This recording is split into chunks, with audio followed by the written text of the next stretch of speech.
13-year-old girls don't plan revolutions. They don't memorize guard rotations, study architectural weaknesses, or coordinate escape routes for dozens of people. They don't outsmart men 3 times their age who've spent lifetimes breaking human spirits. But in the winter of 1056 in Chatham County, Georgia, 2 identical faces studied the Blackwood Plantation with eyes that saw not walls but possibilities, not chains, but patterns, not masters, but men with exploitable habits. The impossible began on a January morning when those same 2 faces watched something that would define everything to come. A woman named Ruth, barely 20 years old, collapsed in the rice fields, exhausted, sick, pregnant. The overseer, a man named Silas Mohouse, didn't care about reasons. He cared about production quotas. What happened next took 3 minutes. 3 minutes that planted seeds in 2 young minds. Seeds that would grow into something Chatham County had never seen before and would struggle to believe even after it succeeded. Ruth never got up. The overseer made sure of that. And Emma and Grace Whitmore, identical twins who'd survived things no 13-year-old should survive, made a decision that morning in the rice fields. They decided that impossible was just another word for hasn't happened yet.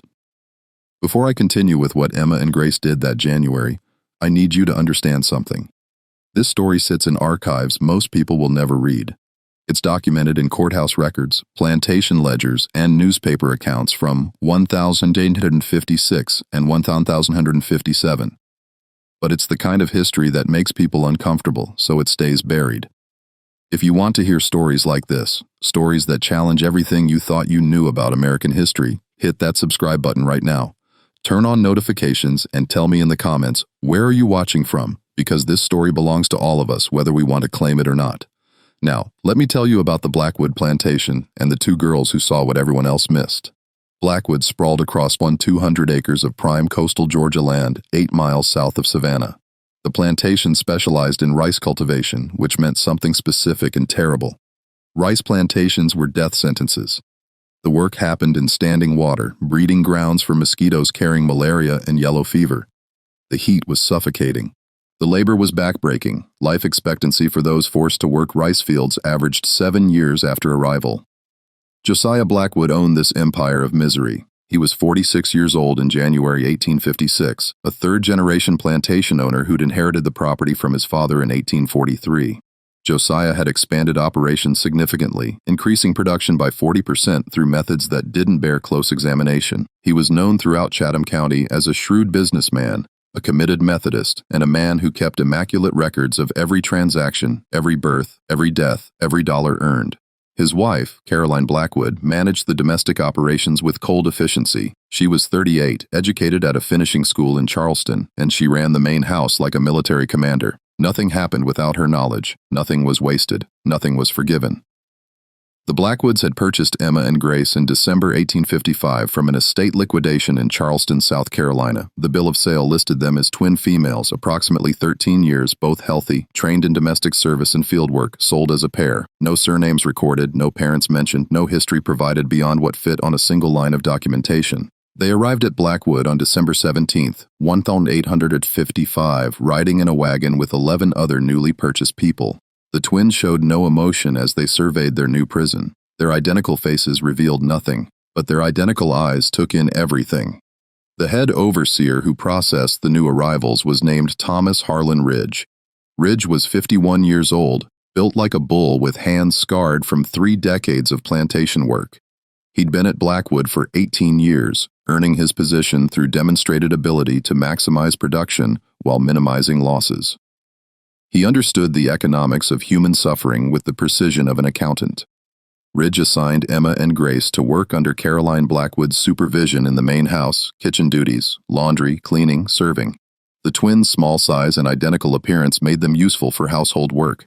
Caroline found them efficient and unsettling in equal measure. They don't speak to each other, Caroline mentioned to Josiah one evening in late December. But they move like they share one mind. One starts a task, the other finishes it without any communication I can detect. It's unnatural. Josiah dismissed her concerns. Silent efficiency was preferable to rebellion. The twins worked without complaint, followed every instruction precisely, and never made mistakes. Within 2 weeks, they'd become nearly invisible, just another piece of the household machinery that Carolyn operated with such cold competence. But Emma and Grace were anything but invisible to themselves. They were watching, learning, cataloging. They noted which overseers rode, which routes, at which times. They observed the hierarchy among those enslaved at Blackwood, identifying who held influence, who harbored resentment, who could keep secrets. They studied the physical layout of the plantation with the focus of military engineers, learning every building, every path, every vulnerable point in the security systems that kept 347 people imprisoned.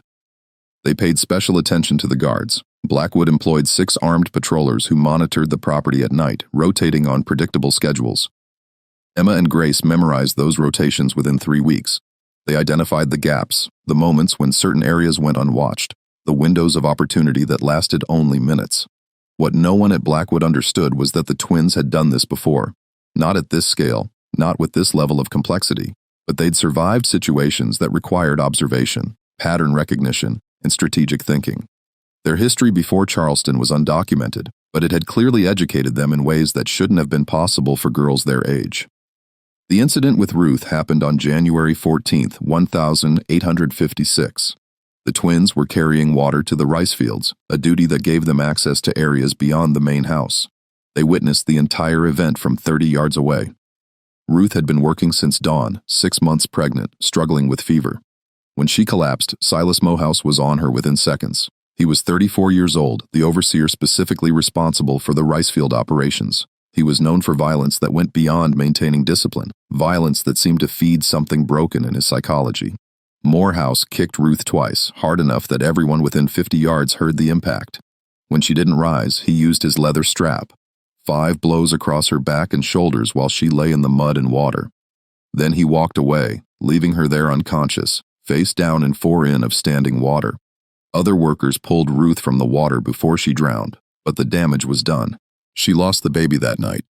She developed an infection that would kill her within 2 weeks. Emma and Grace watched all of this without expression.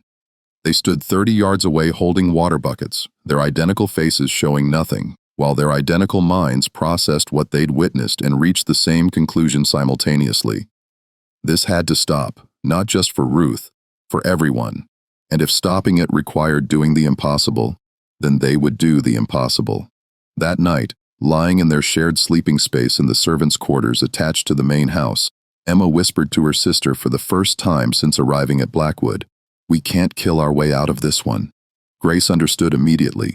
At their previous location, whatever it had been, violence against individual oppressors had been viable, but Blackwood was too large, too well guarded, too systematized. Killing one overseer would just result in a replacement. Killing multiple overseers would trigger investigations they couldn't survive. They needed something different, something bigger, something that had never been successfully accomplished in coastal Georgia. "We need to get everyone out," Grace whispered back. Emma nodded in the darkness. All of them. At once, what they were contemplating was insane. Mass escapes didn't succeed. The infrastructure designed to prevent exactly this kind of action was too comprehensive. Armed patrols, tracking dogs, organized slave catcher networks, legal systems that turned every white citizen into a potential enforcer. The entire apparatus of Southern society existed to make what the twins were planning impossible. But Emma and Grace had learned something that Josiah Blackwood and Thomas Ridge and Silas Morehouse had never considered. Impossible just meant no one had figured out how yet. And the twins were very, very good at figuring things out. Over the next 3 weeks, Emma and Grace studied Blackwood with obsessive focus. They mapped every building, every fence line, every road and path within 5 midor of the plantation. They identified the locations of neighboring plantations and their patrol patterns. They noted the schedules of supply wagons, the timing of visits from merchants and traders, the rhythms of life that governed the broader geography of Chatham County. They also began building relationships carefully and selectively. The twins had learned that silence made them trustworthy. People spoke freely around servants who never talked back, never asked questions, never showed reactions. Emma and Grace used this. They listened to conversations between overseers, absorbing information about patrol coordination, communication systems, and response protocols for emergencies. They learned that Blackwood coordinated with 3 neighboring plantations on security matters. They discovered that escaped individuals were typically tracked using dogs kept in kennels 2 mi north of the main house. They found out that the county slave patrol operated from a central office in Savannah with riders covering designated territories on rotating schedules. All of this information went into their mental catalog, sorted and analyzed and cross-referenced until patterns emerged. But the twins also needed to understand the people they were planning to save. 347 souls lived at Blackwood, and not all of them would be capable of what Emma and Grace were contemplating. Some were too young, some too old, some too broken by years of systematic dehumanization. The twins began identifying key individuals, people who still had fight in them, people who could keep secrets and follow instructions, people who could be trusted with the kind of desperate plan that would either succeed spectacularly or fail catastrophically with no middle ground. They found their first ally in a man named Isaiah. He was 42 years old, a skilled blacksmith who worked in Blackwood's forge. Isaiah had been at the plantation for 26 years, brought there as a teenager. He'd survived by being invaluable, his metalworking skills too valuable to risk losing to excessive punishment. But he'd also survived by remembering every injustice, every cruelty, every person who'd been broken or killed by the Blackwood system. Emma approached Isaiah on February 3, 1856. She waited until he was working alone in the forge during the evening hours, then slipped in carrying a basket of bread from the kitchen, a delivery that wouldn't seem unusual. "Isaiah," she said quietly, "can you make keys?" Isaiah looked at the 13-year-old girl with surprise. The twins never spoke unless directly addressed. Hearing one of them initiate conversation was startling enough that he paused his work. "Keys to what?" he asked carefully. "Every lock in this place," Emma said. "If I brought you impressions in clay, could you make keys that work?" Isaiah studied her face, seeing something in her eyes that made him reconsider his initial dismissal of the question. "That would be difficult, risky. Why would anyone want such things?" "Because locks only keep people in if they can't be opened," Emma said. "And I think it's time to open every lock in Chatham County." The blacksmith set down his hammer slowly. He looked at this small girl with her identical sister standing silent guard at the forge entrance, and he understood that he was being offered something he'd stopped believing existed decades ago. "Hope." "Tell me your plan," Isaiah said. Emma did. Not the full plan, not yet, but enough to let Isaiah understand the scope and the ambition. Enough to let him see that these two children had thought further and deeper than anyone would expect. Enough to make him believe that maybe, just maybe, the impossible was about to become possible. By the end of February 1856, Emma and Grace had recruited 7 key people. Isaiah the blacksmith, a woman named Sarah, who worked in the laundry and knew every piece of gossip on the plantation. A field supervisor named Jacob, who still had the respect of the workers despite being forced to enforce discipline. 2 brothers, Daniel and Marcus, who worked the stables and understood horses better than most men understood people. A woman named Abigail, who cooked in the kitchen and had access to supplies, and an old man named Thomas, who'd been a sailor before being enslaved and knew the waterways of coastal Georgia like he knew his own hands. These 7 became the core of what Emma was calling the network. Each of them would recruit others, carefully selected, trustworthy individuals who could be brought into the plan incrementally. No one would know the full scope except Emma and Grace. Information would be compartmentalized, distributed on a need-to-know basis, protecting the operation if anyone was caught and interrogated. The twins were building something unprecedented, not a rebellion which would be crushed, not a simple escape which would be tracked down. They were building an organization, a shadow structure that existed invisibly within Blackwood's normal operations, preparing for a single coordinated action that would evacuate 347 people in one night. But they needed time, they needed resources, and they needed to avoid detection while assembling both. March brought new challenges. Josiah Blackwood hired an additional overseer, a man named William Crenshaw from Alabama with a reputation for breaking resistance. Crenshaw was 38, experienced and suspicious by nature. He began conducting random inspections, changing patrol patterns, disrupting the predictable routines that Emma and Grace had been relying on. The twins adapted. They slowed their recruitment, focusing instead on deepening the commitment of those already involved. They shifted from gathering information to gathering resources, using their access to the main house to slowly accumulate supplies. Small amounts of food that wouldn't be missed, scraps of cloth that could be sewn into bags, pieces of rope and metal that Isaiah could work into useful tools. Everything was hidden in locations the twins had identified throughout the plantation. A hollow space beneath the kitchen floor, a gap in the wall of the servants' quarters, the crawl space under the main house where repairs had left structural voids, an abandoned well on the eastern property boundary. They were building an invisible arsenal, preparing for an operation that would require feeding hundreds of people during a journey that would last days or weeks. April brought tragedy that hardened everyone's resolve. Ruth finally died from the infection that had been killing her since January. She was buried in the small plot behind the plantation chapel, one more nameless marker in soil soaked with suffering. Silas Morehouse didn't attend the burial. He was in the fields maintaining production quotas. Emma and Grace stood at that burial, surrounded by people who'd known Ruth, who'd loved her, who'd watched her die slowly and painfully, and the twins made a silent promise to Ruth's memory. This would work. It had to work because if it didn't, Ruth's death would be just one more in an endless series and nothing would change, and the Blackwoods and the Morehouses would continue grinding people into dust forever. By May 1856, the network had grown to 43 people, 43 individuals who knew they were part of something, though most didn't yet know exactly what. They knew to gather certain supplies, they knew to memorize certain routes, they knew to watch certain signals. They knew to trust the twin girls who moved through Blackwood like ghosts, seeing everything, saying nothing, planning everything. Emma and Grace had also solved their biggest problem: where to go. Thomas the sailor had provided the answer. 80 miles north of Savannah, the Savannah River formed the boundary between Georgia and South Carolina. But that border was porous, complicated by river islands and swampland that made navigation difficult. Thomas knew of a network, barely organized but real, of people who helped runaways cross into South Carolina and continue north.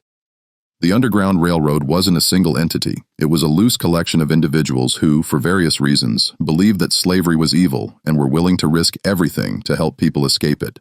Thomas had heard stories accumulated over decades of safe houses and secret routes. He couldn't guarantee they still existed, but he could provide names and locations. It was enough.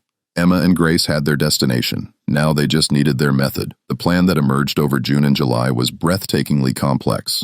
It would require precise timing, coordinated action across multiple locations, and backup plans for every conceivable failure point. Phase 1. Neutralize the guards and dogs without killing anyone. Emma insisted on this point. Deaths would trigger a massive manhunt, but incapacitated guards would slow response time enough to create the window they needed. Phase 2. Open every lock simultaneously. Isaiah had been working on keys for 4 months using clay impressions that Emma and Grace provided. He'd created master keys for the quarters where people slept, the storage buildings where supplies were kept, and the stables where horses and wagons waited. Phase 3. Move 347 people 8 miles to the Savannah River using routes that avoided main roads and patrol areas. This would happen at night with the group divided into smaller units that would travel separately and converge at the river. Phase 4. Cross the river using boats that the network would acquire in advance and hide at specific locations. Thomas would coordinate this part, drawing on his navigation knowledge and the information he'd gathered about helpful contacts on the South Carolina side. Phase 5. Disperse. Once across the river, the group would split up, following different routes north, making tracking impossible. Some would head for the Underground Railroad stations Thomas knew about. Others would try to blend into free black communities in Charleston or further north. The key was not staying together, not creating a single target. It was insane. It required everything to go right and nothing to go wrong. It depended on weather, timing, human reliability, and pure luck. The chances of success were microscopically small. Emma and Grace didn't care about the odds. They cared about Ruth. They cared about the dozens of others who died at Blackwood. They cared about the 347 people who were still alive and suffering and deserving of a chance, however small, at freedom. By August 1856, everything was ready. The supplies were hidden. The keys were made. The routes were memorized. The boats were acquired and concealed. The network knew their roles. 68 people now formed the core group, each of them responsible for guiding specific others during the escape. Emma and Grace set the date, September 23rd. 1856. A night when the moon would be dark, providing maximum concealment. A night when Josiah Blackwood would be in Savannah attending a business meeting, reducing the number of people at the main house. A night when patrol schedules created a 3-hour window of reduced coverage on the eastern property boundary. Everything was ready. The impossible was about to become real. 2 13-year-old girls who'd survived hell and learned to think like generals were about to attempt something that would be remembered as the largest successful mass escape in Georgia history. if it worked. The final 3 weeks before September 23rd moved with agonizing slowness for Emma and Grace.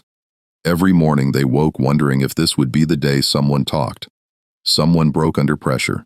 Someone revealed the plan that 347 lives depended on. Every evening they counted down the hours remaining, recalculating risks, reviewing contingencies, preparing for catastrophic failures they hoped would never materialize. But the twins also had to maintain perfect normalcy. They served meals in the main house with the same silent efficiency they'd shown since December. They carried out their duties without deviation. They gave Caroline Blackwood no reason for suspicion, gave Thomas Ridge no cause for increased scrutiny, gave William Crenshaw nothing to investigate. The performance required extraordinary discipline. Emma and Grace were 13 years old, carrying the weight of an operation that would have challenged experienced military commanders, and they couldn't show strain, couldn't reveal stress, couldn't let anyone see the constant calculations running behind their identical faces. On September 10th, they had their first serious crisis. William Crenshaw discovered that supplies were missing from one of the storage buildings. Not large amounts, but enough to notice. Flour, salt, pork, dried beans, the kind of provisions someone might take if they were planning to travel. Crenshaw launched an investigation immediately. He questioned workers, conducted searches of the quarters, examined storage areas for signs of theft. He was methodical and thorough, exactly the qualities that made him dangerous. Emma and Grace watched the investigation unfold with carefully concealed alarm. Most of their hidden supplies were in locations Crenshaw hadn't discovered yet. But if he expanded the search systematically, he would eventually find something. And finding something would trigger the kind of scrutiny that would expose the entire operation. They needed to redirect his attention, give him an explanation that satisfied his suspicions without revealing the truth. On September 12th, Emma made a decision that demonstrated the kind of cold calculation that separated the twins from everyone else involved in the network. She deliberately arranged for Crenshaw to discover a small cache of stolen food in the quarters of a man named Peter, a field worker who wasn't part of the network and had no knowledge of the escape plan. The discovery was convincing because Emma made it look like Peter had been careless.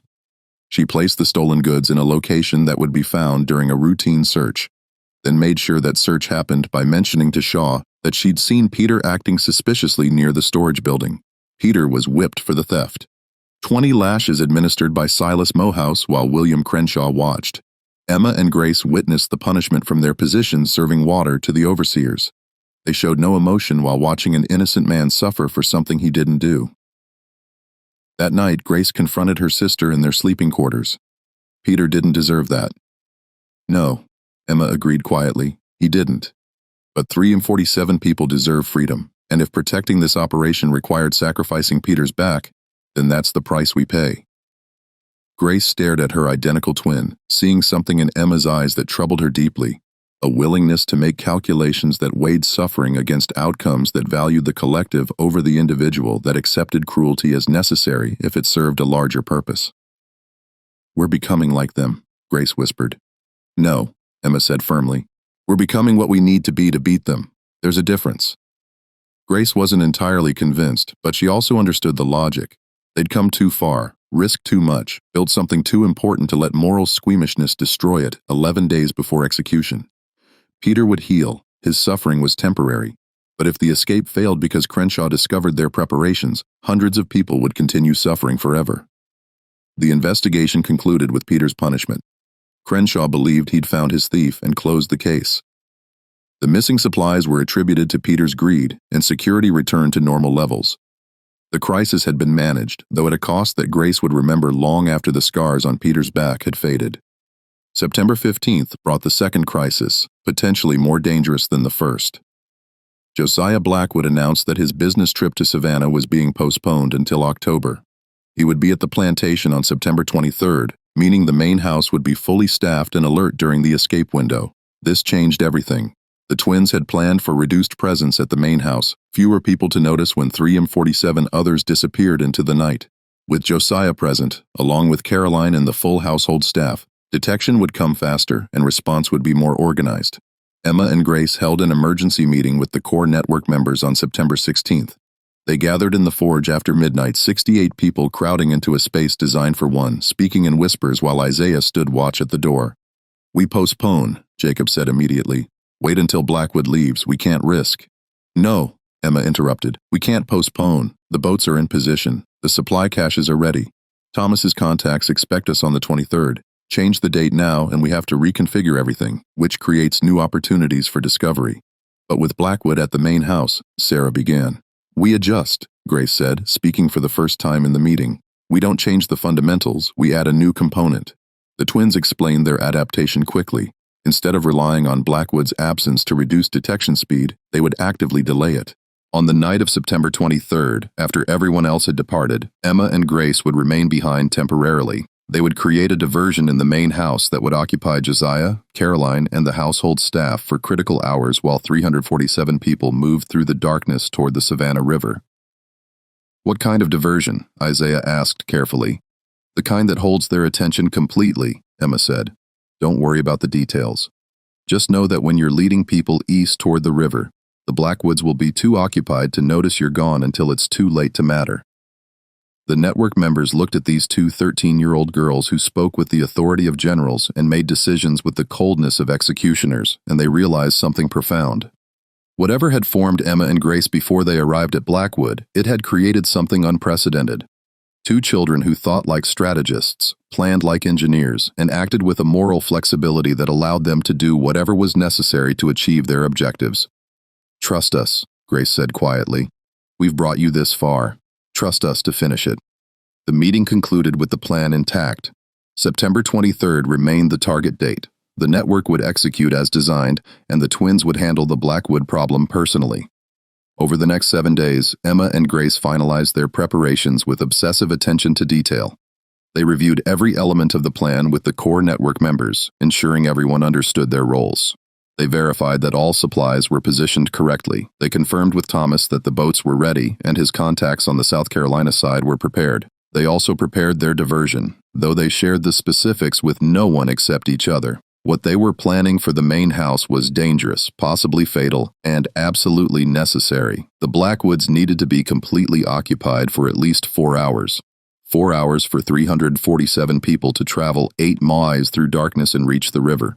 4 hours before anyone discovered the quarters were empty and the entire enslaved population of Blackwood Plantation had vanished. September 22nd, the day before execution, brought unbearable tension to everyone involved in the network. 68 core members moved through their normal routines while battling anticipation and fear. They served meals, worked fields, performed duties, all while knowing that in 24 hours everything would change forever.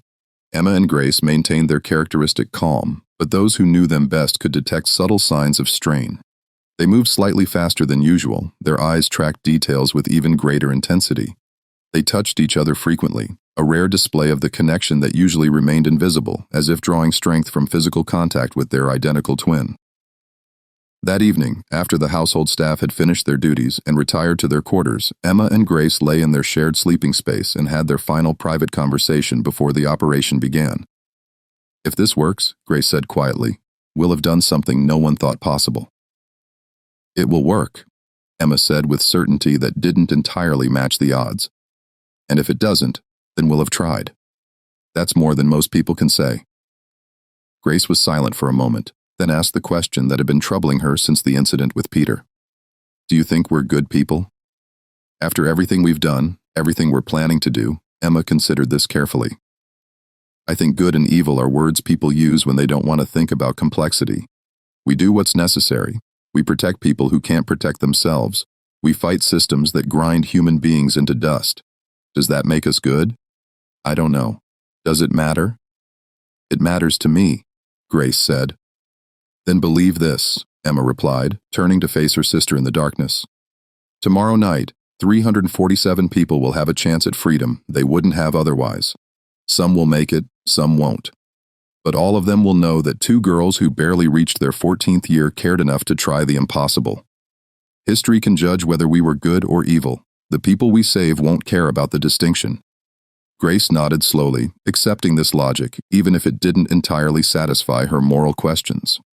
They had come too far to turn back now. Tomorrow would bring either triumph or catastrophe, and philosophical debates about goodness wouldn't change the outcome either way. September 23rd, 1856 dawned with cloudless skies and unseasonable heat. Emma and Grace performed their morning duties with mechanical precision, serving breakfast to the Blackwood family, cleaning rooms, carrying out the routines they'd executed hundreds of times over the previous 9 months. Josiah Blackwood was in particularly good spirits that morning. Cotton prices were rising, rice production was exceeding projections, and his plantation's profitability was at an all-time high.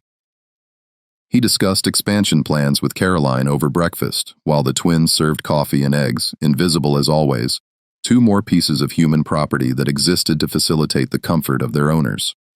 Neither Josiah nor Caroline noticed the way Emma's hands trembled slightly when pouring coffee. Neither saw the look that passed between the twins when Caroline mentioned that tonight would be a quiet evening at home. Just family, no guests or social obligations. Perfect, Emma thought. Absolutely perfect. The day progressed with agonizing slowness. Every hour felt like 3. Every interaction with overseers or household staff carried the weight of potential discovery. Emma and Grace moved through their duties while tracking the sun's position, counting down to sunset, reviewing mental checklists of tasks and contingencies. At 4 o'clock in the afternoon, Caroline Blackwood gave the twins an assignment that initially seemed like a complication, but turned into an unexpected advantage. She wanted the main house's dining room prepared for a special dinner that evening. Fine china, silver cutlery, candles, the full formal service. Josiah's brother was arriving unexpectedly from Charleston, and Caroline wanted to demonstrate appropriate hospitality. This meant Emma and Grace would be working in the main house during the critical evening hours. It meant they would have legitimate reasons to move through the building, accessing areas they needed to access, positioning materials they needed to position. The diversion they'd planned just became easier to execute. At 6:30, as sunset painted Chatham County in shades of orange and red, the final preparations began throughout Blackwood Plantation. To any observer, it looked like a normal evening, workers returning from fields, meals being prepared, the daily rhythms of plantation life continuing as they had for decades. But beneath that surface normality, 68 core network members were executing their assigned tasks with precise coordination. Isaiah was distributing the keys he'd spent months creating. Sarah was ensuring everyone knew their designated travel groups and routes. Jacob was organizing the field workers, making sure the elderly and children were paired with strong adults who could assist them. Daniel and Marcus were preparing the horses and wagons they would use for the first phase of movement, vehicles that would carry those unable to walk 8 miles through darkness. Thomas was conducting his final check of the supply caches along the escape route, verifying that food and water waited at predetermined intervals. Abigail was distributing the last provisions from the kitchen, amounts small enough not to be noticed missing, but sufficient to sustain people during the journey. Everything was moving according to plan. 347 people, who'd been told only that tonight is the night, follow your group leaders, trust the plan, were preparing for something they didn't fully understand, but desperately hoped would work. At 7:15, Josiah's brother arrived from Charleston. His name was Marcus Blackwood, 42 years old, owner of a cotton plantation outside the city. He brought news of commodity prices, political developments, and social gossip. The dinner conversation would likely last hours, keeping Josiah and Caroline occupied at the table. Emma and Grace served the meal with flawless precision. Soup, fish, roasted pork, vegetables, multiple courses requiring constant attention and service. They moved between dining room and kitchen, silent and efficient, while the Blackwood brothers discussed business, and Caroline managed the conversation with practiced social grace. At 8:40, full darkness had settled over the plantation. The moon, as predicted, was barely a sliver, providing minimal light, perfect conditions for what was about to happen. At 8:45, Isaiah unlocked the first door. The quarters where 60 people slept now standing empty because everyone was already gathered outside waiting. The lock opened silently, the key working perfectly, exactly as Isaiah had designed. At 8:50, Jacob began moving the first group toward the eastern property boundary. 30 people moving in silence through the darkness, using routes that Emma and Grace had identified months earlier. They traveled with practiced quiet years of survival instinct, telling them exactly how to move without attracting attention. At 9 o'clock, the second group departed, then the third, then the fourth. Like water flowing through channels, 347 people began flowing out of Blackwood Plantation in coordinated streams, each group following designated routes toward convergence points near the Savannah River. Daniel and Marcus moved the wagons at 9:15, carrying the elderly, the very young, and those too sick or injured to walk. The wagon's wheels had been wrapped in cloth to muffle sound. The horses had been trained for weeks to respond to minimal guidance. Everything that could be planned had been planned. Now it came down to execution and luck. At 9:30, Emma and Grace were still serving dessert in the Blackwood dining room. The brothers were deep in conversation about tariff policy, a topic that apparently required extensive discussion. Caroline was listening with the patient attention of someone who'd mastered the art of appearing interested. At 9:45, the last group departed Blackwood. Every quarter stood empty. Every work building sat abandoned. 347 people had evacuated in exactly 1 hour, moving through darkness toward the most uncertain future imaginable. But a future they would control themselves rather than having it dictated by masters who valued them as property. At 10 o'clock, Emma and Grace began their diversion. It started subtly, so subtly that no one noticed immediately. A candle knocked over in the kitchen, landing near some drying towels. The twins had positioned those towels carefully earlier in the evening, soaked them in cooking oil, arranged them where a fallen candle would ignite them within seconds. The fire started small, just smoke at first, barely noticeable. But smoke in a wooden building carries, and within 3 minutes, someone in the main house noticed the smell. By the time Caroline Blackwood called for investigation, the kitchen was fully involved. Flames were climbing walls, consuming the dry wood with terrifying speed, generating heat that could be felt from 30 feet away. Chaos erupted immediately. Josiah and Marcus ran from the dining room. Caroline began shouting orders. The household staff scrambled to respond, grabbing buckets, organizing a water brigade, trying to contain fire that was already beyond containment. Emma and Grace, covered in soot and appearing panicked, ran toward the house, screaming that the fire had started from the kitchen stove, that they'd tried to put it out, but it had spread too fast, that they were sorry, so sorry. They'd failed in their duties. No one questioned them. No one suspected. 2 13-year-old girls crying and terrified, covered in smoke and ash, obviously traumatized by the disaster they'd accidentally caused. They were victims of the fire, not perpetrators. The kitchen burned completely. The flames spread to an adjacent storage building before the water brigade managed to contain them. It took until midnight to fully extinguish the blaze and ensure it wouldn't reignite. During those critical hours between 1000 p.m. and midnight, while Josiah and Caroline and Marcus and the entire household staff fought to save the main house from burning, 347 people traveled 8 miles through darkness and reached the Savannah River. Thomas was waiting at the river with the boats exactly as planned. 12 small boats acquired over months through careful transactions and hidden in inlet vegetation. Not enough to carry everyone simultaneously, but enough to ferry people across in organized groups. The crossing began at 11:30. Thomas coordinated with the precision born of decades on water, organizing groups by size and weight, ensuring boats weren't overloaded, maintaining spacing to avoid collisions in the darkness. The Savannah River at this point was nearly a 4-mile wide, moving with steady current. Crossing required skill and courage, especially in darkness, with no lights to guide navigation. But Thomas knew these waters. He'd studied them for months in preparation for this exact moment. By 1 o'clock a.m., the first groups were reaching the South Carolina shore. Contacts that Thomas had identified were waiting, people whose opposition to slavery ran deep enough to risk everything, helping strangers escape.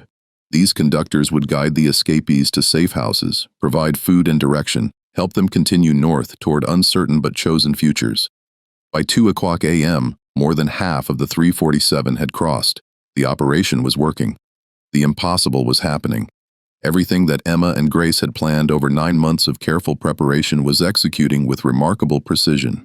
Back at Blackwood, the fire was finally under control. The kitchen was a total loss.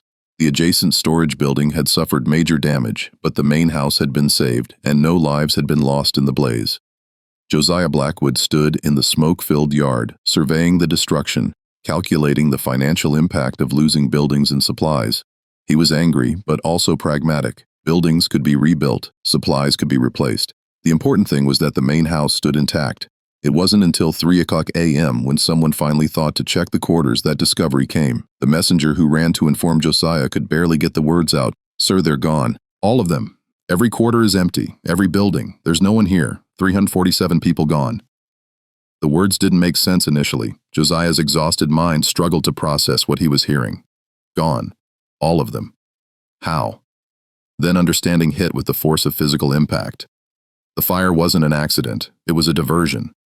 While he'd been fighting to save his property, his human property had been disappearing into the night. "Get Ridge," Josiah shouted. "Get every overseer, get the patrol, get the dogs, get everyone now." By 3:30, organized pursuit began, but it was already too late. 347 people had a 5.5-hour head start. They'd crossed into South Carolina. They'd dispersed into multiple groups following different routes. Tracking them all was logistically impossible. The dogs found trails leading to the river, but the water crossing had destroyed the scent. Patrols rode through the night searching, but they had no specific direction to focus on. The escapees had vanished as completely as if they'd never existed.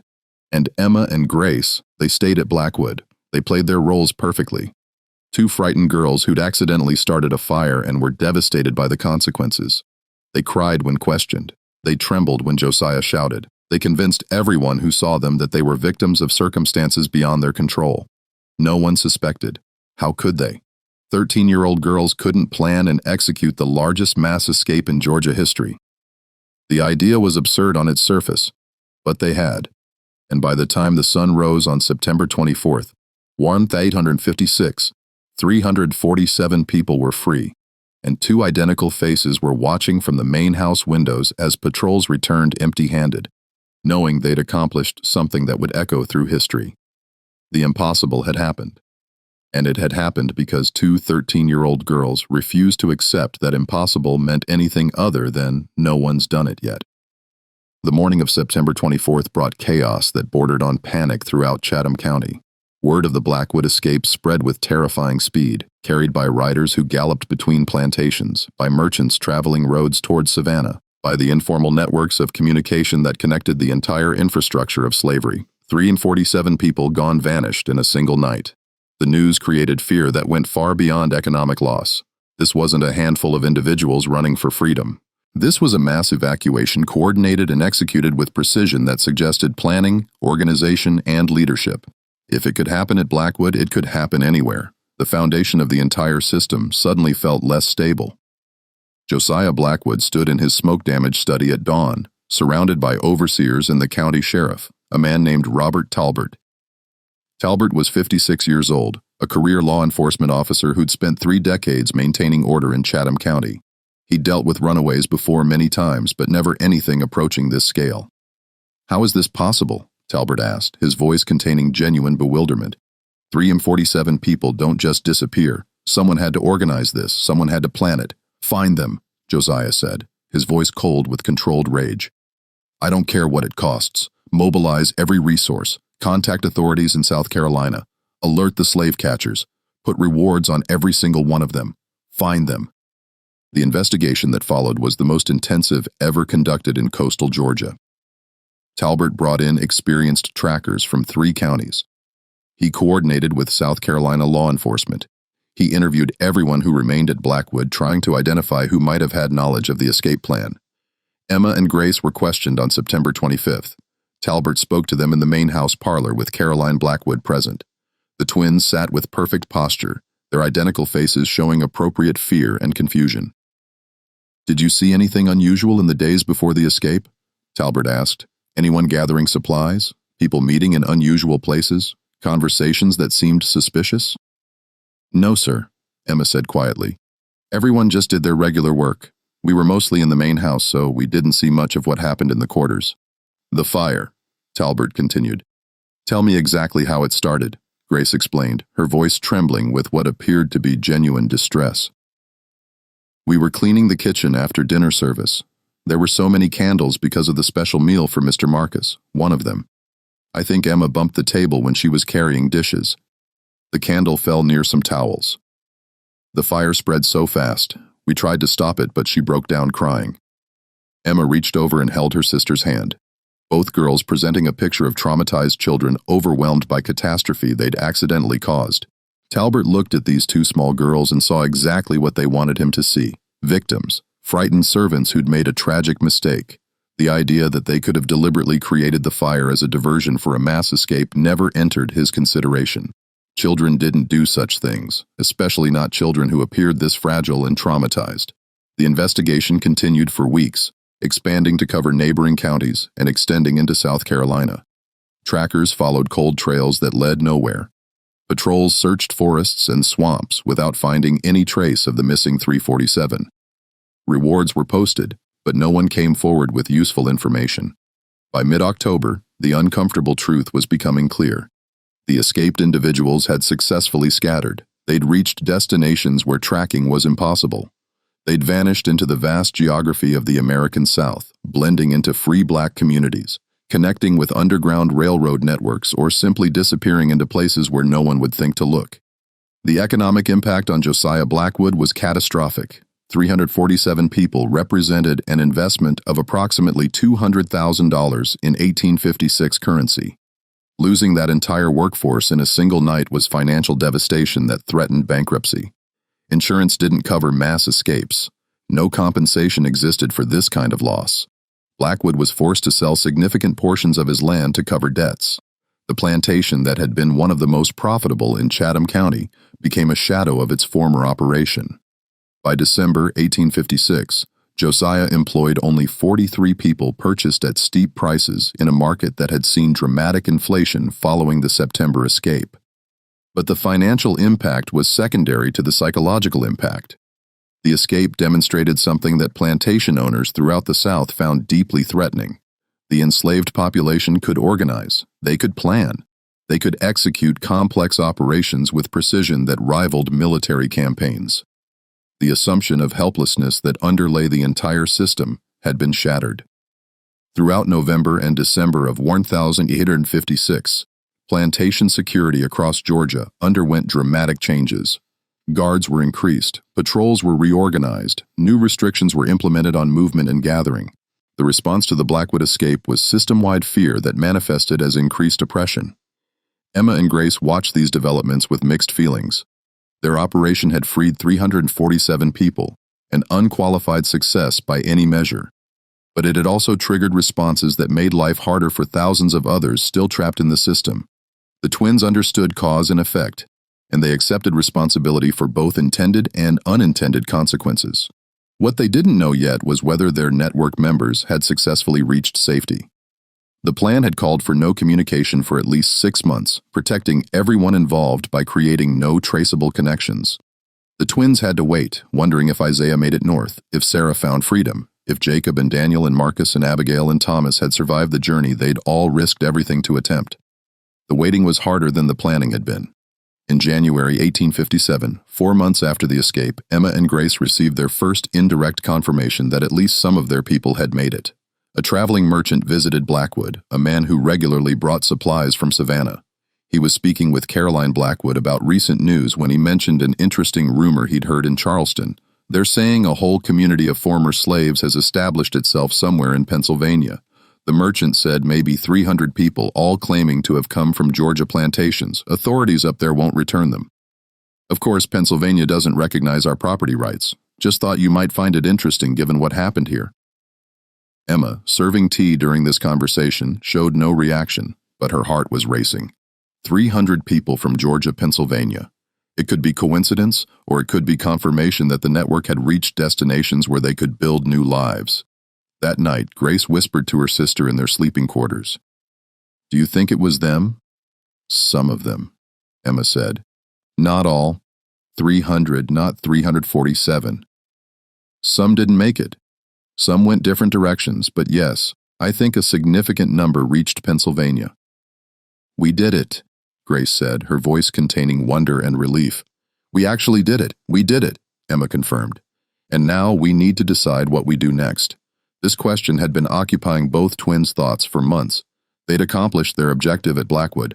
They'd proven that mass escape was possible, but they remained enslaved themselves, still property of Josiah Blackwood, still trapped in a system they demonstrated could be beaten, but not yet destroyed. They could run. With their demonstrated skills and the resources they'd built during 9 months of preparation, escape would be relatively easy. But running meant abandoning everyone else, still suffering under the Blackwood system and at plantations throughout Chatham County. Or they could stay, use their unique position as trusted servants, whose involvement in the September escape had never been suspected, build another network, plan another impossible operation. The decision wasn't difficult. Emma and Grace hadn't survived their unknown previous experiences just to save themselves. They developed capacities for strategic thinking and operational execution that were wasted on personal escape. They were weapons that could be aimed at a system that deserved to be destroyed piece by piece. They would stay, they would plan, and they would do it again. February 1st, 1857 brought new arrivals to Blackwood. Josiah had purchased 23 people from various sources trying to rebuild his workforce.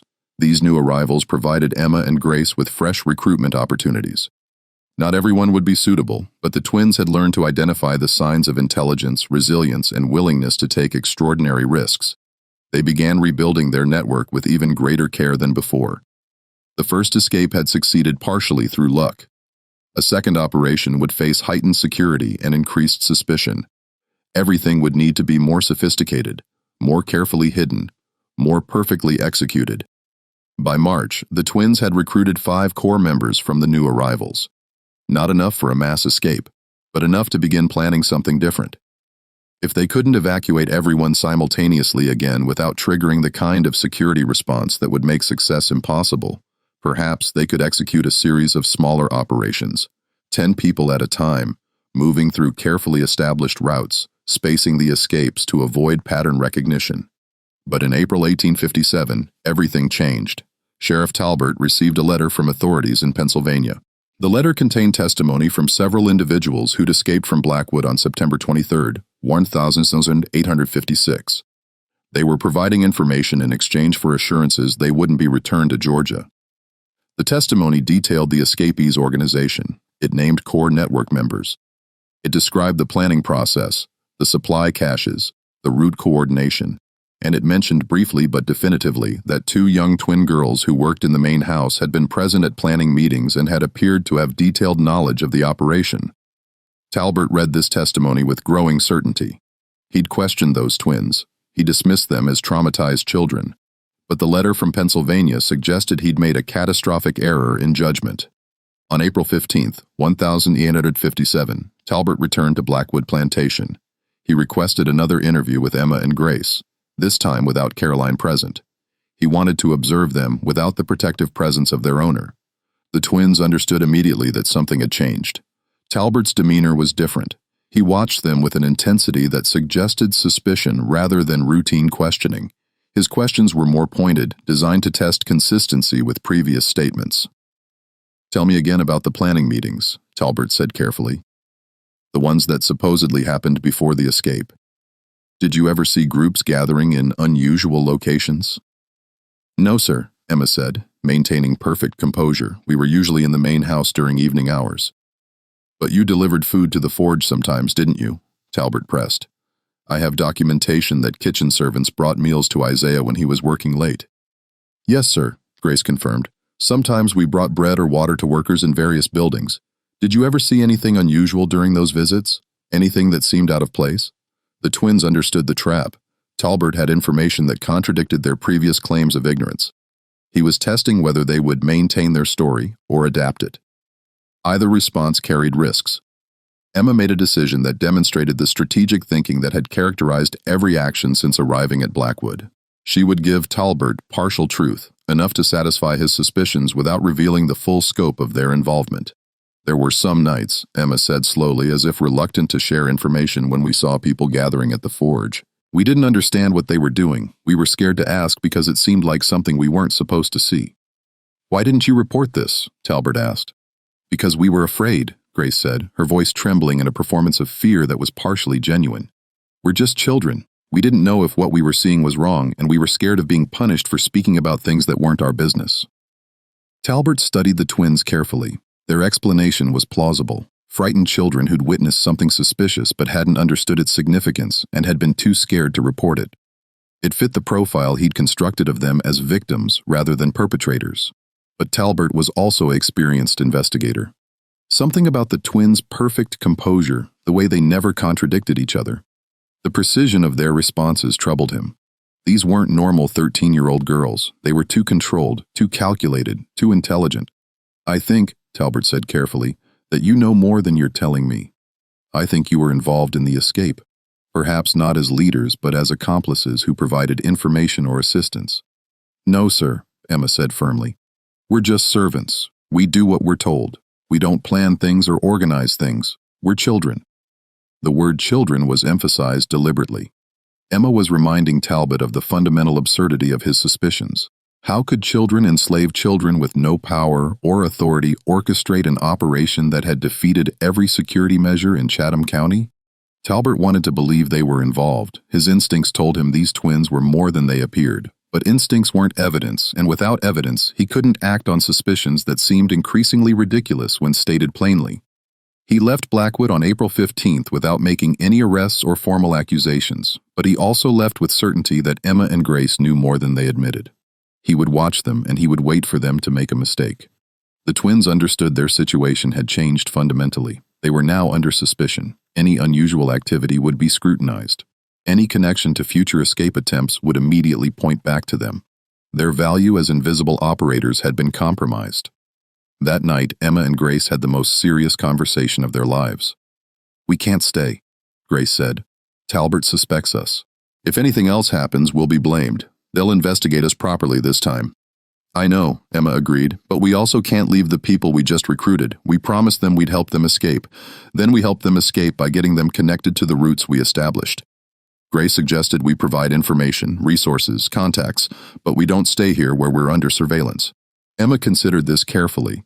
It violated her preference for maintaining direct control over operations, but it also acknowledged reality. Sometimes the best contribution was providing tools and information rather than trying to manage everything personally. "We need to create something sustainable," Emma said slowly. "Not just escape routes that work once, but systems that can continue without us. Networks that other people can operate. Information that gets passed from person to person, even after we're gone." This idea evolved over the following weeks into something more ambitious than either twin had initially conceived.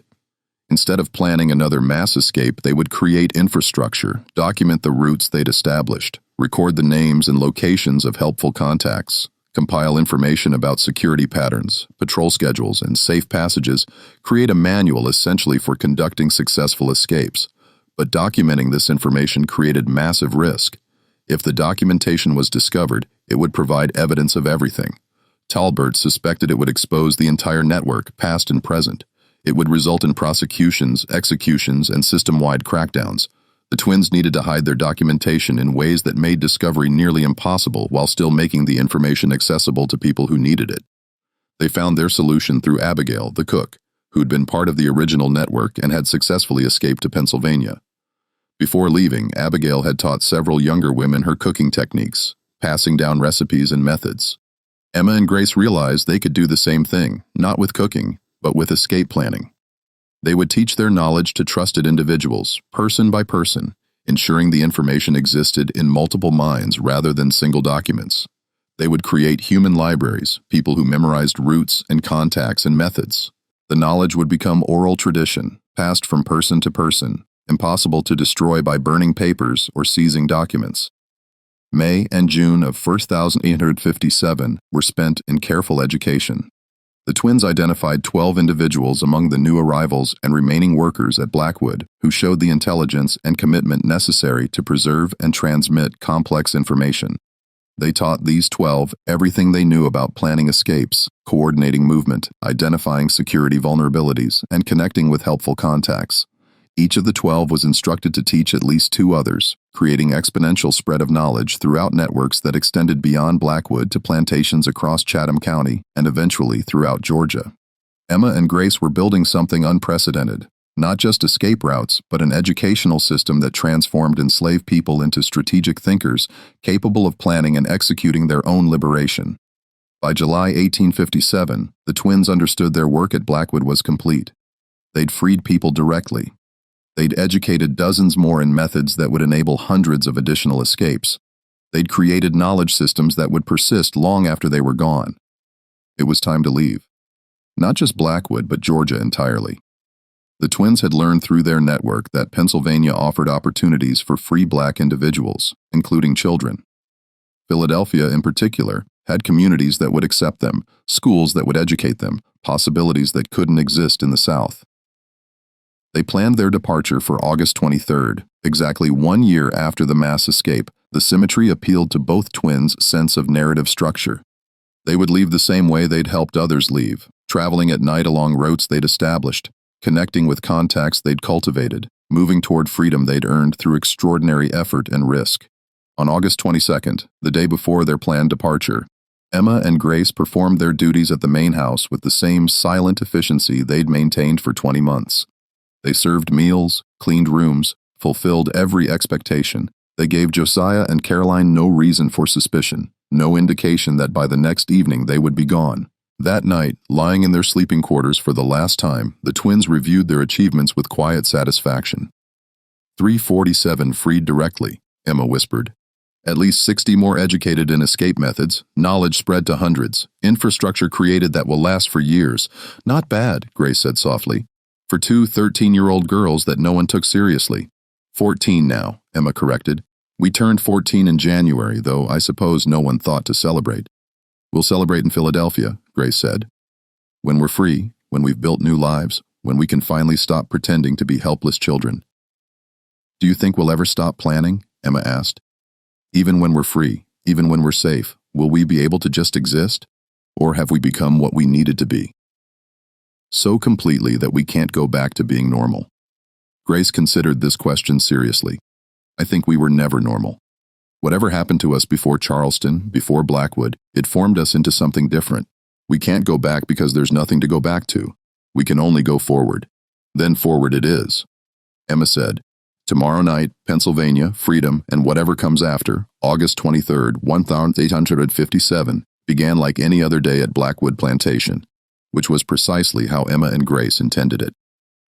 They rose before dawn, prepared breakfast for the main house, served Josiah and Caroline with the silent efficiency that had made them nearly invisible over 20 months of careful performance. But this morning carried weight that only the twins felt. Every task was being completed for the last time. Every interaction was a final performance. By sunset, they would be gone, and Blackwood would become just another chapter in their carefully hidden history. The day moved with agonizing slowness.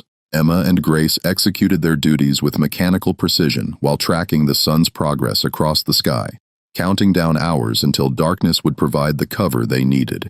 At 4 p.m, Sheriff Talbot arrived at Blackwood unannounced. The twins were in the kitchen when they saw him ride up the main drive, and identical expressions of concern crossed their faces. Talbot's visits were never casual. He came when he had information or suspicions worth pursuing. Caroline received him in the parlor, and Emma served tea while Grace stood by with additional refreshments.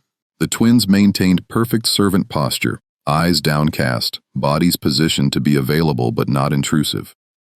I've received additional correspondence from Pennsylvania, Talbot said, accepting his tea without looking at Emma. More testimony from individuals who escaped last September. They're providing increasingly detailed accounts of the planning and execution. Have you learned anything useful? Caroline asked. Several things, Talbot confirmed, including descriptions of the people who led the planning meetings. 2 individuals are mentioned repeatedly. A blacksmith named Isaiah, and he paused, letting the silence build deliberately. 2 young girls who apparently had detailed knowledge of security patterns, patrol schedules, and main house operations. The words hung in the air like smoke from the fire that had destroyed Blackwood's kitchen 11 months earlier. Emma's hand trembled slightly as she set down the tea service, a reaction that could be interpreted as fear or nervousness, but was actually controlled performance of exactly those emotions. You're not suggesting, Caroline said slowly, that Emma and Grace were involved. They're children. They barely speak unless spoken to. The idea is absurd. Is it? Talbot asked, turning to look directly at the twins for the first time. I've been investigating this case for nearly a year. I've interviewed dozens of people. I've tracked leads across 3 states. And do you know what I've learned? The most dangerous assumptions are the ones about who's capable of what.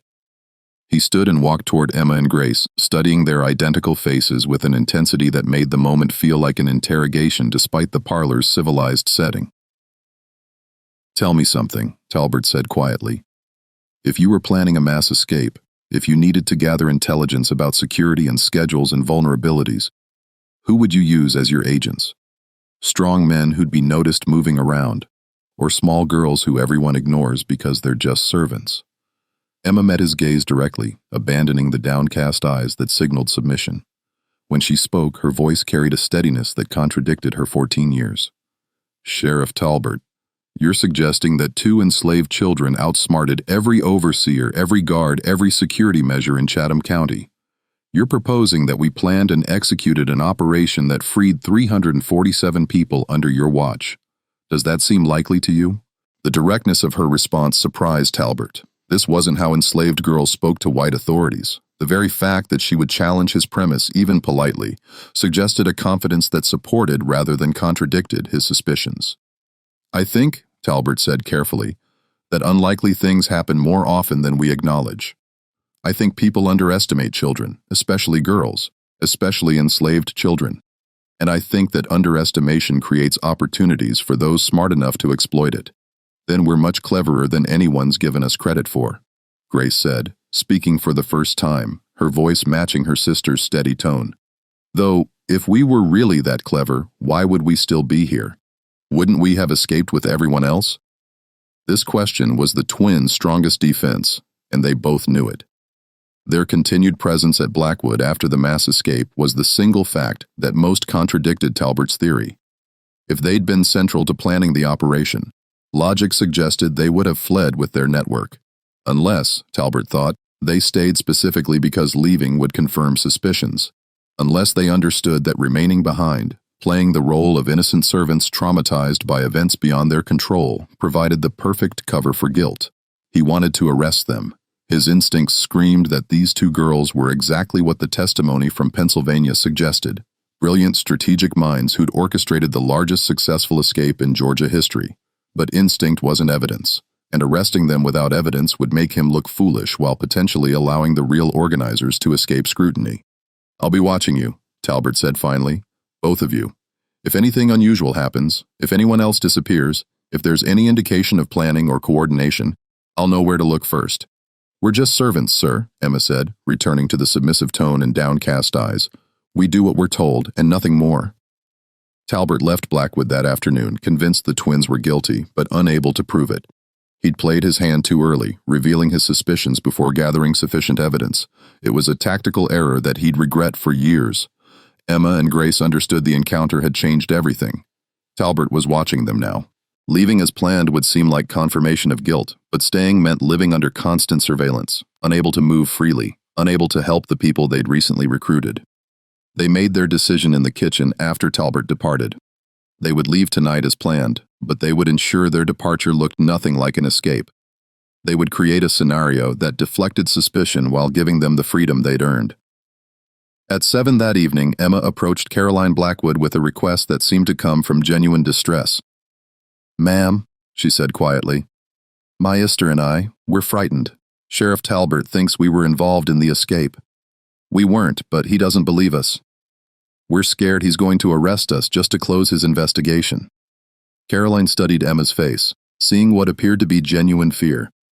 The twins had been model servants for 20 months. They'd never caused problems, never shown defiance, never given any indication they were anything other than obedient children. Sheriff Talbert can't arrest you without evidence, Caroline assured her. You have nothing to worry about. But what if he makes up evidence? Grace asked, joining her sister. What if he needs someone to blame and we're convenient? We're just property. No one would question if he took us. This concern was actually valid. Enslaved people had no legal protections against false accusations. If Talbert decided to arrest them for the escape, regardless of actual evidence, they would have no recourse. Please, Emma said, and her voice carried what sounded like desperate pleading. Could we be sold to someone far from here, somewhere Sheriff Talbert's investigation doesn't reach? We'll work hard. We promise. We just don't want to be arrested for something we didn't do. Caroline Blackwood was not a sentimental woman, but she also recognized practical reality. The twins were valuable property, and their value would be compromised if they were arrested in connection with the escape investigation. Selling them to a buyer in another state would remove them from Talbot's reach while recovering their purchase price. I'll speak with Mr. Blackwood, Caroline said. We may be able to arrange something over the next 3 days. The Blackwoods arranged to sell Emma and Grace to a cotton merchant from Alabama who was traveling through Savannah. The merchant, a man named Edward Thornahill, purchased the twins for $2,200, slightly below market value, but acceptable given the circumstances. The sale was documented, legally transferred, and completed on August 26, 1857. Emma and Grace were placed in Thornhill's wagon for transport to Alabama, and they departed Blackwood Plantation with Sheriff Talbot watching from a distance, frustrated but unable to prevent a legitimate property transfer. What Talbot didn't know was that Edward Thornhill was not actually a cotton merchant from Alabama. He was a Quaker abolitionist from Philadelphia who occasionally traveled south under false identity, purchasing enslaved people and transporting them to freedom. His network had been contacted by the twins months earlier through channels established during the mass escape planning. The sale was elaborate theater designed to remove Emma and Grace from Georgia legally, with documentation that would prevent pursuit or recovery attempts. By the time Talbot realized what had happened, if he ever did, the twins would be in Pennsylvania with papers declaring them free. The journey north took 3 weeks. Thornhill transported Emma and Grace along with 7 others he'd purchased from various locations, maintaining his merchant cover until they crossed into Pennsylvania on September 16, 1857. Philadelphia in 1857 was a city of contradictions. It offered opportunities for free black residents that didn't exist in the South, but it also maintained deep racial prejudices and segregation. Emma and Grace entered this complex environment with the same strategic thinking they'd applied to everything else. They needed education, employment, and community. Thornhill's network helped with initial placement, connecting them with a Quaker family who provided housing in exchange for domestic work while the twins attended school. For the first time in their documented lives, Emma and Grace had access to formal education. They learned to read and write with a hunger that startled their teachers. They absorbed mathematics, history, geography, and science with the same focused intensity they'd previously applied to memorizing guard rotations and planning escape routes. By 1858, both twins were reading at levels far beyond their peers. By 1859, they were teaching other students, sharing knowledge with the same systematic approach they'd used to educate their network at Blackwood. But education and stability didn't eliminate the drive that had formed them into who they'd become. Emma and Grace couldn't simply exist as normal girls pursuing normal lives. They were weapons that had been forged by experiences they still never discussed, honed by 20 months of strategic operations at Blackwood, and they needed purpose beyond personal comfort. They found that purpose in the expanding abolitionist movement. Philadelphia in the late 1852 was a center of organized resistance to slavery. The Underground Railroad operated openly in some quarters, defying federal fugitive slave laws. Abolitionist societies met regularly, planned operations, and coordinated assistance for escaped individuals. Emma and Grace joined these networks, initially as participants, but quickly as organizers. Their experience planning and executing the Blackwood escape made them valuable advisors. Their strategic thinking impressed movement leaders who'd spent decades working on these issues. By 1860, the twins were running safe houses, coordinating travel routes, and training others in the methods they'd developed. They'd transformed from escaped children into skilled operatives, working within the broader infrastructure of resistance. They also maintained contact with people from their Blackwood network who'd made it north. Isaiah had settled in Pittsburgh, working as a blacksmith and helping other arrivals find employment. Sarah was in Boston, part of a growing community of former Blackwood residents. Jacob had stayed in Philadelphia, occasionally working with the twins on Underground Railroad operations. The stories they shared confirmed what Emma and Grace had hoped. Of the 347 who escaped on September 23rd, 1,856, at least 290, had successfully reached free states and established new lives. Some had died during the journey north. Others had been recaptured, but the majority had made it, had found freedom, had built futures they controlled. This success rate was unprecedented. Mass escapes typically failed completely or succeeded for only a small percentage of participants. The Blackwood operation had succeeded for over 80% of those involved, a testament to the planning and execution that Emma and Grace had orchestrated. In December 1860, South Carolina seceded from the Union, beginning the process that would lead to civil war. Emma and Grace, now 17 years old, watched these developments with intense interest. The system they'd spent their lives fighting was beginning to collapse under the weight of its own contradictions. When the war began in April 1861, the twins saw opportunities that extended beyond individual escapes. Large-scale conflict would create chaos that could be exploited. Military operations would disrupt plantation security. The federal government might actually take meaningful action against slavery. Emma and Grace began working with military authorities, providing intelligence about plantation operations, security systems, and resistance networks. Their knowledge accumulated through years of observation and operation proved valuable to Union commanders planning operations in Southern Territory. They also worked with contraband camps, the settlements that formed around Union armies where escaped slaves gathered seeking protection. The twins helped organize these camps, applying their strategic thinking to problems of housing, food distribution, and security. By 1863, when the Emancipation Proclamation transformed the war's purpose to explicitly include ending slavery, Emma and Grace had become recognized figures in abolitionist circles. People knew them as the twins who'd organized the Blackwood escape, who'd freed nearly 300 people, who'd created knowledge systems that had enabled countless additional escapes. But very few people knew the full scope of what the twins had accomplished. Very few understood the psychological cost of becoming who they'd needed to be. Very few recognized that Emma and Grace had sacrificed normal childhoods, normal development, normal experiences to transform themselves into instruments of liberation. In 1865, when the war ended and the 13th Amendment abolished slavery throughout the United States, Emma and Grace stood in Philadelphia's streets watching celebrations, feeling satisfaction mixed with something more complex. They dedicated their lives to fighting a system that no longer legally existed. The impossible thing they'd accomplished at Blackwood, the mass escape that no one had believed possible, was now just history, one event among thousands in the larger narrative of slavery's destruction. "What do we do now?" Grace asked her sister, watching crowds celebrate emancipation. "We become who we were supposed to be before circumstances made us into something else," Emma said quietly. "We find out if we can actually live normal lives after spending our entire existence planning and fighting." This transition proved more difficult than either twin anticipated. Emma and Grace were 22 years old in 1865, but their experiences had aged them beyond their years. They'd killed people, though they never discussed those early actions that predated Blackwood. They'd manipulated others, sacrificing individuals for collective objectives. They'd made decisions that haunted them, despite being strategically justified, learning to exist without constant threat, without need for perpetual vigilance, without purpose defined by resistance, challenged them in ways that planning escapes never had. They stayed in Philadelphia working in education. Emma became a teacher at a school for formerly enslaved children, passing on knowledge with the same systematic approach she'd used for everything else. Grace worked with literacy programs, teaching adults to read and write, giving people tools to navigate their newly free but still hostile world. The twins never married. They lived together in a modest house in Philadelphia's 7th Ward, maintaining the connection that had existed since birth and had been strengthened by shared experiences that no one else could fully understand. They also never told their complete story. When asked about their past, they provided basic facts. Yes, they'd been enslaved in Georgia. Yes, they'd escaped and come north. Yes, they'd been involved in helping others reach freedom. But the full details, the planning and execution of the Blackwood escape, the strategic thinking that had freed 347 people, the knowledge systems they'd created, all of that remained private.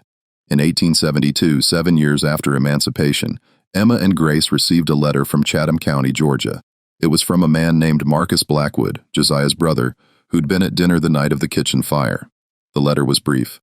"Miss Emma and Miss Grace, I am writing to inform you that my brother Josiah passed away last month. In his final years, he became obsessed with the escape of 1,856. He believed you were responsible, though he never could prove it. Sheriff Talbot believed the same until his death in 1868. I want you to know that I understand what you did. I don't condone it, but I understand it. You took 347 people who were legally property and transformed them into free human beings through nothing but intelligence, planning, and courage. My brother never recovered financially or psychologically from what happened. Blackwood Plantation was sold in 1863. The land is now divided among multiple owners. The system you fought against no longer exists, destroyed by war and its own evil. I suppose I'm writing to tell you that you won. Whatever your goals were that September night in 1856, you achieved them. The impossible thing happened because 2 children refused to accept that it was impossible. I don't expect a response. I simply wanted you to know that your actions are remembered and that at least one member of the Blackwood family acknowledges what you accomplished." Respectfully, Marcus Blackwood, Emma, and Grace read this letter together in their Philadelphia home, and for the first time in years, they discussed that night in September 1856, when they'd watched 347 people disappear into darkness toward uncertain freedom. "Do you think we were right?" Grace asked. "Everything we did, the way we did it. I think we did what was necessary," Emma said. "Right and wrong are philosophical questions. We dealt with practical realities. People were suffering. We had the capacity to reduce that suffering. We used that capacity at significant cost to ourselves, Grace noted. At significant cost to ourselves, Emma agreed, but I would make the same choices again. Wouldn't you? Grace considered this question seriously before answering. Yes, I would, though I wish we could have been different people, normal people who didn't have to become what we became. We were never going to be normal, Emma said gently. Whatever happened to us before Charleston, before Blackwood, it formed us into something specific. We can regret the necessity, but we shouldn't regret using what we became to help others. This conversation was the closest the twins ever came to discussing their history before documented records began. Even with each other, even in private, they maintained silence about whatever experiences had educated them in strategic thinking, operational security, and the kind of focused violence that had characterized their early actions. Some secrets Emma and Grace understood were too dangerous or too painful to share even with each other. Emma died in 1891 at age 48 from complications following pneumonia. Grace followed her sister 3 months later, as if unable to exist separately from the twin who'd been her constant companion through extraordinary circumstances. They were buried together in Eden Cemetery in Philadelphia, one of the first cemeteries in America specifically established for African Americans. Their shared headstone carried a simple inscription, Emma and Grace, 1843 to 1891. They made the impossible possible. The specific details of the Blackwood escape weren't recorded on their grave marker. Most people who attended their funeral knew them as teachers and literacy advocates, not as the architects of one of history's most successful mass escapes, but in archives throughout the northeastern United States, in courthouse records from Chatham County, in personal letters and testimonies preserved by historical societies. The story existed. 347 people who disappeared from Blackwood Plantation on September 23, 1856. The investigation that followed the testimony from Pennsylvania, identifying twin girls as central to planning the escapees, unprecedented success rate. Historians examining these records in later decades would struggle to reconcile documented facts with assumptions about what children, especially enslaved children, could accomplish. The story seemed impossible, which was precisely why it had worked. People underestimated children. They underestimated girls. They underestimated enslaved people. Emma and Grace had understood these assumptions and had exploited them with precision that suggested either extraordinary intelligence or extensive prior training in strategic operations. The truth was probably both. The twins had survived something before their documented history began, something that had educated them in ways that shouldn't have been possible for their age. Then they'd applied that education to circumstances at Blackwood, transforming theoretical knowledge into practical operations that freed hundreds of people. What made their story particularly remarkable wasn't just the escape itself, but the broader impact. The knowledge systems they'd created, the education they'd provided to network members, the infrastructure they'd built for continued resistance. All of that persisted long after the twins left Georgia. Estimates suggest that methods and routes developed during the Blackwood planning were used in at least 200 additional successful escapes between 1856 and 1865. Information Emma and Grace taught to their network members spread throughout Georgia's enslaved population, creating a decentralized resistance infrastructure that proved impossible for authorities to destroy because it existed in human memory rather than physical documents. The twins had built something that outlasted them. Not just freedom for 347 specific people, but a model that others could replicate. Not just escape routes, but educational systems that transformed oppressed people into strategic thinkers capable of planning their own liberation. This legacy matters more than individual heroism. Emma and Grace weren't heroes in any conventional sense. They made morally questionable decisions, sacrificed innocence when necessary, and transformed themselves into something darker than children should become. But they also freed hundreds of people and created knowledge that freed hundreds more. Their story exists in uncomfortable spaces between heroism and pragmatism, between resistance and revenge, between justified violence and troubling brutality. It resists simple moral categorization, which is exactly why it deserves to be remembered and examined. In 2019, researchers at the University of Georgia discovered additional documentation related to the Blackwood escape. Personal letters from Emma and Grace written in the 1,880 seconds to former network members had been preserved by descendants and donated to historical archives. These letters provided new details about the escape's planning and execution, confirming much of what had been speculated but never proven. One letter written by Emma to Isaiah in 1884 contained a passage that captures the twins' perspective on their actions. "You asked if I have regrets about what we did those many years ago. I regret the necessity. I regret that circumstances forced children to become strategists and operators. I regret that we had to sacrifice innocence and normally to achieve objectives that adults should have accomplished but didn't. But I don't regret the outcomes. 347 people reached freedom because 2 girls refused to accept that impossible meant unachievable. Hundreds more escaped using knowledge we created and shared. That's not redemption for what we became, but it's justification for what we did. We were weapons, Isaiah, forged by experiences we never discuss, sharpened by necessity, aimed at targets that deserve destruction. Weapons can't be judged as good or evil. They can only be judged by the purposes they serve and the skill with which they're wielded. We served liberation. We were wielded with precision. That's enough for me." This letter, now displayed at the National Museum of African American History and Culture in Washington, D.C., represents one of the few times Emma explicitly addressed the philosophical questions surrounding her actions. The Blackwood escape remains one of the most studied events in the history of American slavery resistance. Courses on the Underground Railroad examine it as a case study in strategic planning. Books on slave rebellions analyze it as an example of organized resistance. Discussions of children in extraordinary circumstances reference it as evidence of what young people can accomplish when necessity demands it. But the story also raises uncomfortable questions that resist easy answers. How much violence is justified in resisting oppression? What moral compromises are acceptable when fighting evil systems? At what cost to individual souls should collective liberation be pursued? Can people who do terrible things for good reasons be considered heroes? Emma and Grace never provided definitive answers to these questions. They lived their lives, accomplished their objectives, and left history to judge their actions by whatever standards future generations chose to apply. What can be stated definitively is this: 2 14-year-old girls, enslaved and powerless by every legal and social standard of their time, planned and executed an operation that freed 347 people, created knowledge systems that enabled hundreds of additional escapes, and demonstrated that impossible was just another word for things that required more courage and intelligence than most people possessed.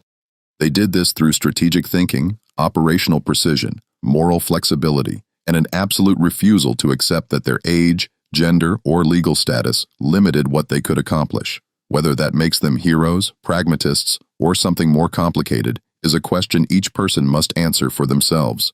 History provides the facts. Interpretation remains perpetually contested. But on September 23, 1856, the impossible happened in Chatham County, Georgia. And it happened because 2 identical faces looked at a system built on violence and oppression and decided that every impossible thing was possible if you planned carefully enough and refused to accept defeat. Their story belongs to American history. Uncomfortable as that recognition might be, it sits in archives and memory alongside sanitized narratives and comfortable myths.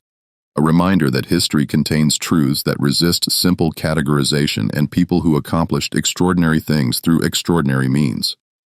The 2 identical faces that watched 347 people disappear into darkness toward freedom. That planned operations with the precision of military strategists that became weapons aimed at evil still stare back at us from the past. They're asking questions about justice, resistance, and the nature of heroism that remain unanswered. And maybe that's appropriate. Maybe some stories are meant to provoke questions rather than provide answers. Maybe Emma and Grace's greatest legacy isn't the people they freed, but the uncomfortable moral complexity they force us to confront when we examine what resistance requires and what freedom costs. If you've made it this far, if this story has challenged you or made you think differently about what children can accomplish and what resistance requires, then Emma and Grace's purpose has been served one more time. More than a century and a half after they made the impossible possible. This is the kind of history you won't